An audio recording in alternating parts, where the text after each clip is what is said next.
বড়দিনে চার্চে গিয়ে কি এমন হলো যার জন্য আমাকে জঙ্গলে পালিয়ে যেতে হলো?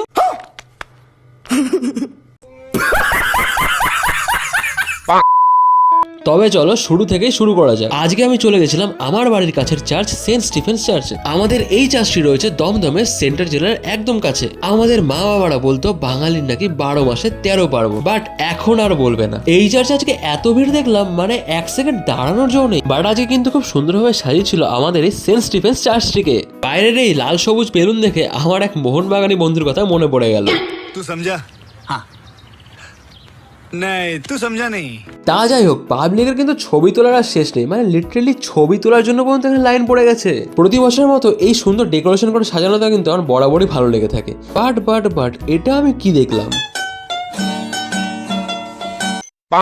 বাইরে ঘুরতে ঘুরতে হয়ে গেল পায়ে ব্যথা, তাই এবার চলে আসলাম চার্চের ভেতরে। আর ভেতরে এসে দেখি ওরে কি ভিড়। তো এরপর আর বেশি দেরি না করে দেখা করে নিলাম আমাদের শান্তা দাদুর সাথে। দাদুর কাছে গিফট চাইতে আমাকে কোমর নাচে না করে দিল। আমায় বলে, বুড়ো ভাম, ভাগ এখান থেকে। फिर से आ गए रे बाबा, इधर जहर खाने का पैसा नहीं है तो जा रे।